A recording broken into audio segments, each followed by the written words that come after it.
Bismillahirrahmanirrahim. Assalamualaikum warahmatullahi wabarakatuh. Halo pemirsa YouTube dimanapun Anda berada yang menonton video kali ini. Bertemu kembali pada channel Aldino Kamarudin Santoso bersama saya juga Aldino Kamarudin Santoso. Masih seputar pendidikan, kali ini saya akan mencoba membuat konten di akhir Januari 2022 yaitu tentang pendidikan lagi, tentang apa ya? Selanjutnya setelah SNMPTN kita akan beralih ke SBMPTN atau mungkin UTBK ya. Oke. Baik, selamat untuk teman-teman yang lolos. Mungkin kapan hari di konten sebelumnya juga udah saya kasih selamat. Dan untuk yang belum berhasil lolos menjadi peserta SNMPTN tidak perlu berkecil hati karena konten ini akan memberikan panduan atau arahan atau sekedar motivasi atau saran nasihat bagaimana setelah gagal lolos. Karena saya adalah pengalaman nyata tidak lolos SNMPTN atau perankingan di sekolah karena saya peringkat tengah-tengah agak geser dikit ke belakang. Jadi tidak berkesempatan menikmati jalur rapot. Tapi nggak apa-apa, itu bukan masalah untuk terus melaju ketika kamu memang benar-benar ingin mendapatkan bangku kuliah sesuai dengan apa yang diinginkan gitu kan. Oke, baik, setelah tidak lolos di SNMPTN, biasanya para calon pengejar PTN ini akan beralih ke UTBK atau di SBMPTN ya. Jadi bahasa kerennya sekarang adalah tesnya itu namanya UTBK dan namanya tetap SBMPTN ya. Seleksi bersama masuk perguruan tinggi.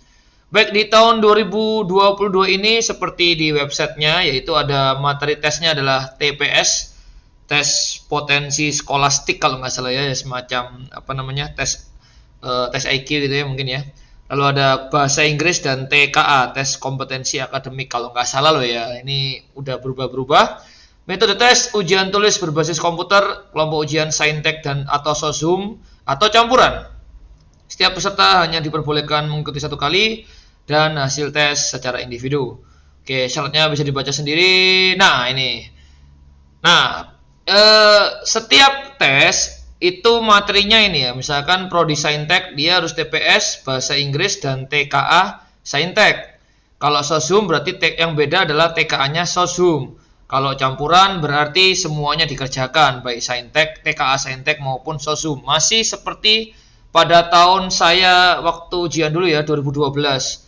Saya dulu IPC atau ikut campuran, jadi saya ngerjakan IPA maupun IPS gitu kan. Lalu khusus program studi kedokteran dan kedokteran gigi hanya dapat dipilih oleh siswa lulusan SMA atau MA jurusan IPA saja. Oke. Mohon maaf untuk teman-teman SMK, jadi kesempatan Anda untuk ikut kedokteran di negeri menjadi terbatas karena di sini udah tertera jelas bahwa kedokteran dan kedokteran gigi hanya untuk SMA atau MA jurusan IPA saja. IPS? Ya ini gimana, IPS juga nggak ada ini ya. Oke. Lalu ada kesehatan dan membayar. Oke. Nah ini materinya ini ya. Tes potensi skolastik atau TPS ya harusnya ya. TPS mengukur kemampuan kognitif yang dianggap penting untuk keberhasilan di sekolah formal. Ini ada penalaran umum, kuantitatif, pengetahuan dan pemahaman umum serta kemampuan memahami bacaan dan menulis. Kuantitatif ini pengetahuan dan penguasaan matematika dasar, lalu ada bahasa Inggris, dan terakhir TKA ini keilmuan ya. Keilmuan ini pakai HOTS. Oke, waktunya ini ya, baik. Semuanya bisa dibaca secara lebih detail di websitenya. Seperti biasa akan saya cantumkan. Nah, sekarang saya akan beritahu mungkin tips atau saran atau semacam panduan bagaimana sih mempersiapkan untuk mengikuti UTBK atau bahkan ujian-ujian tulis lainnya untuk masuk ke perguruan tinggi, terutama yang negeri ataupun kalau swasta pun yang masih ada tesnya itu juga membutuhkan persiapan. Nah, ini barusan saya tadi ngelesi pertama kali untuk persiapan masuk perguruan tinggi setelah sekian lama. Tahun lalu terakhir kalau nggak salah tahun 2020 akhir ya, Desember itu, setelah sekian lama kayaknya ada lagi yang mau belajar. Nah, kebanyakan anak-anak itu berpikir bahwa ingin tes UTBK berarti mereka beli buku UTBK langsung latihan kumpulan soal, langsung satu paket nomor 1 sampai 40 itu adalah campuran materi-materi UTBK. Ya nggak salah sih kalau memang sudah mengerti dan siap untuk mengerjakan soal-soal itu ya. Cuma di sini seringkali terjadi adalah kebingungan. Jadi dalam satu paket soal ada 40 atau 100 bahkan mungkin ya 100 soal itu kan, karena kan campur ya, mulai TPS, bahasa Inggris sampai IPA-nya gitu kan. Nah, itu kan campur lah, itu bingung mau ngerjakan yang mana, harus buka dulu. Dan ya saya rasa itu yang jadi masalah, belum siap. Karena anak-anak terlalu bernafsu untuk segera latihan soal di paket-paket UTBK. Padahal menurut saya ya, pengalaman aja sih, semua ada proses, ada tahapannya. Nah, jadi apa yang harus pertama-tama disiapkan, yaitu adalah penguasaan materi dulu per bab. Nah, ini yang mungkin nggak sabaran ya. Jadi kalau saran saya ya, saya dulu waktu nyiapin buat UTBK atau SBMPTN itu dulu, pada zaman saya itu, saya belajar soal-soal ujian nasional dulu. Alias ya pada tahap untuk mencapai tes level UTBK itu harus ada basicnya dulu lah. Basicnya ini soal-soal apa? Soal ujian nasional atau soal EPTANAS ya, kalau zaman-zaman tahun 90-an ya. Intinya adalah ujian akhir ketika masa SMA, dan itu waktu itu saya terbantu banget dengan buku yang namanya buku Detik-Detik. Moga-moga kelihatan ini udah brodol semua atau udah kacau ini. Ini sampulnya udah nggak ada. Detik-Detik ini detik-detik fisika. Jadi buku Detik-Detik ujian nasional ini sangat bermanfaat dan membantu saya waktu mempersiapkan ujian nasional sampai ke tes masuk perguruan tinggi. Kenapa? Buku ini sangat enak karena dia menyajikan materi, latihan soal, contoh soal, latihan soal, sampai latihan-latihan, dan ada kunci jawabannya satu buku gini ya, sama pembahasan. Dan ini bisa dipelajari otodidak menurut saya, walaupun memang beberapa masih membutuhkan guru lah. Kenapa harus buku ini? Nah, begini caranya. Nah, cara untuk mempersiapkan mendalami materi adalah cari satu bab atau satu materi. Misalkan kalau matematika itu tentang, udahlah ngomongin eksponen, logaritma atau pangkat-pangkat dulu. Selesaikan dasar-dasarnya dulu. Kalian harus pahami, misalkan kalau memang kurang di perpangkatan, terus perkalian pangkat, terus dalam kurung, pangkatnya pakai pecahan, pangkatnya pakai min. Nah, ini pahami dulu dasar-dasarnya. Bahkan sekedar min kali plus, min kali min tambah min. Nah, itu harus dipahami dulu gitu kan. Latihan soal lah. Cari soal-soal yang sama kayak teori atau materinya itu yang kalian pelajari. Latihan terus, lihat pembahasan. Latihan, lihat pembahasan. Sampai istilahnya kalau orang Jawa ngelontok atau di luar kepala lah. Jadi kayak kalau sudah di luar kepala berarti udah paham. Nah, nanti ketika masuk soal yang udah tercampur dengan soal yang lain, itu udah lebih ngerti. Oh, ini soal yang materi bab 1 yang tentang pangkat. Nah, seperti itu. Jangan langsung dasarnya belum kuat, tiba-tiba langsung latihan soal yang geruduk gitu kan, satu paket isinya udah campur semua. Nah, seperti itu. Jadi makanya kalau ingin menguasai harus bertahap. Kuasai satu bab dulu. Bab 1 udah lumayan, oke, bab 2 lanjut. Bab 2 kok susah, oke. Cari yang gampang-gampang dulu, bab 3, bab 4, atau bab manapun yang dianggap mudah. Sampai pada akhirnya, anggaplah dalam mata pelajaran SMA itu ada 12 bab, atau 20 lah. Kalian bisa 10 bab, berarti paling enggak separuh materi telah dikuasai. Terus gimana? Nggak terkejar dong ketika udah nyampe bulan-bulan Mei atau Juni ketika udah waktunya tes. Ya memang seperti itu ya, namanya juga waktu terus berjalan dan persiapan semakin mepet gitu kan, waktu terbatas. Nah, daripada apa? Buru-buru ngerjain latihan soal, nggak ada yang benar-benar dikuasai, nanti waktu tes amburadul semua karena ini bab mana aja nggak tahu gitu kan, nyarinya di mana gitu kan. Maka dari itu lebih baik pelajari bertahap dari satu bab ke bab yang lain perlahan sampai benar-benar ngerti latihan soal, sampai akhirnya nanti latihan di paket soal seperti itu. Nah, itu tips yang pertama ya. Jadi untuk latihan itu cari satu bab, cari contoh soal, latihan soal, pelajari terus sampai benar-benar menguasai teknik dasarnya. Oke? Nah, bagaimana kalau yang biologi? Ya sama. Dan ini mungkin yang sifatnya hafalan ya. Ya tetap semua, mau biologi, mau fisika, mau kimia, mau matematika, bahasa Inggris seperti itu ya. Satu bab selesaikan sampai benar-benar terpatri di kepala, di otak gitu kan. Nah, oke itu ya. Lalu yang kedua, bagaimana kalau udah mepet waktunya terus pemahaman kita cuma sampai di bab itu aja lah. Maka dari itu menurut saya ya harus ada sisi yang dikuatkan. Nah, tadi kalau kalian lihat di ujian tadi kan ada tes potensi skolastik atau yang semacam tes IQ lah. Ada pemahaman bacaan, numerik angka, terus mungkin sinonim dan sebagainya. Menurut saya itu perkuat di situ karena biasanya ya kalau nggak salah itu bobot terbesar di tes IQ.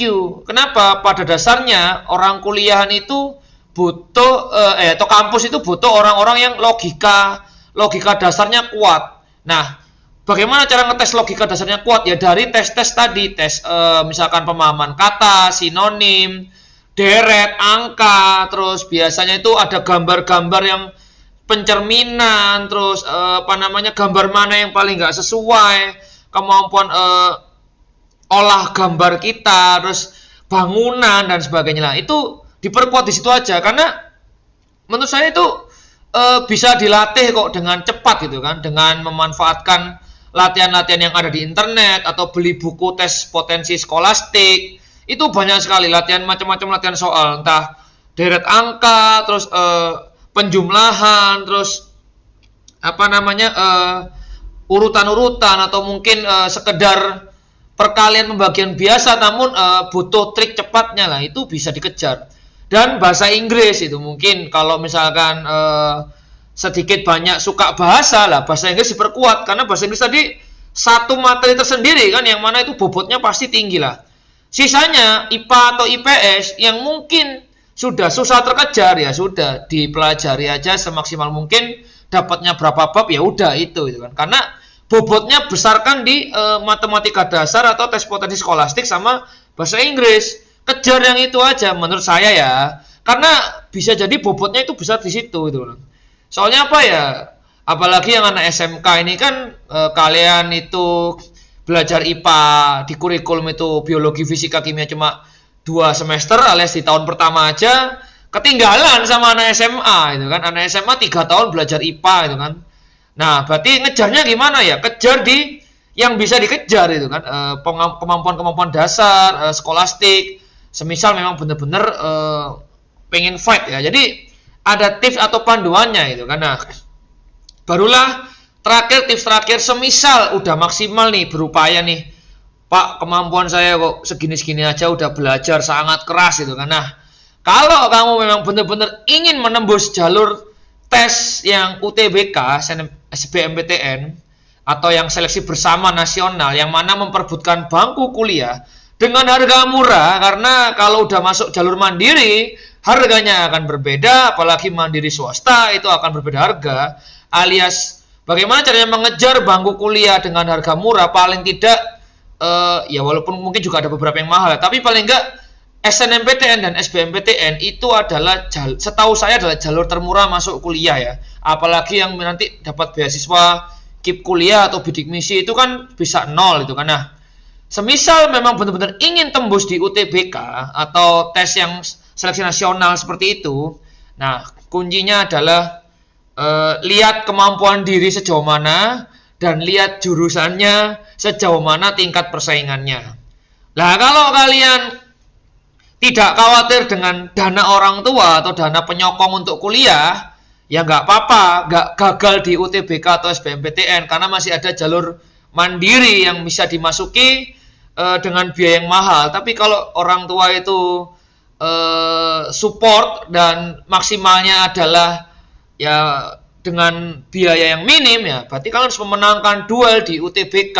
Bagaimana cara memenangkan duel di UTBK atau seleksi nasional? Ya belajar, kenali kemampuan diri sampai sejauh mana sih ini kan mampunya gitu kan. Apakah mampu sampai jurusan yang passing grade-nya tinggi atau banyak peminatnya, atau cari jurusan yang mungkin tidak banyak peminat dan kalian paling tidak mampu bersaing di situ dan mengamankan tempat gitu kan. Nah, perkiraannya gimana ya? Mungkin bisa dilihat banyak di browsing ya, passing grade atau mungkin jurusan-jurusan yang banyak peminat. Biasanya kalau saintek ya apa yang pertama, kalau IPS atau humaniora apa gitu kan. Nah, itu akan membantu kalian menentukan nanti pilihan.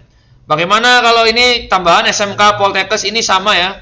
Pengalaman tahun lalu ada murid saya yang biasa-biasa saja, tapi alhamdulillah bisa tembus Poltekkes, Kemenkes negeri ya berarti ya. Jalur seleksi tes, padahal dia di sekolah rankingnya biasa-biasa saja. Nah, kuncinya apa? Dia benar-benar menginginkan bangku kuliah itu dan dia berusaha keras, bahkan ini mengalahkan teman-temannya yang mungkin kurang beruntung ya, tapi pada waktu sekolah kondisi rankingnya di atasnya dia gitu kan. Karena apa? Ya menurut saya akhirnya saya paham bahwa akhirnya kuliah itu milik anak yang benar-benar sungguh-sungguh menginginkan kuliah dan berusaha terus. Bagaimana caranya walaupun banyak himpitan, walaupun banyak halangan, susah materi dan belajar, tapi diterabas terus, diperjuangkan sampai akhirnya dapat. Masalah biaya bisa dikompromi, entah cari beasiswa, entah cari bantuan sana sini, yang penting maju terus. Nah, oke, itu saja mungkin tips atau panduan untuk yang gagal di SNMPTN atau gagal ikut dan akan lanjut ke UTBK atau SBMPTN atau ikut seleksi tes ujian lain dan berusaha untuk memenangkan duel di seleksi nasional atau seleksi bersama. Kalau untuk yang mandiri ya tetap belajar, semisal ada tesnya, dan seumpama seleksinya ketat ya sama ya kayak gitu, tetap belajar dengan keras memahami materi-materi yang diujikan. Oke, terima kasih atas perhatiannya, semoga bermanfaat. Kalau ada kritik dan saran silahkan sampaikan di kolom komentar atau di sosial media saya. Nantikan konten-konten berikutnya tentang sains, tentang entertainment, tentang film dan sebagainya. Wassalamualaikum warahmatullahi wabarakatuh. Dadah.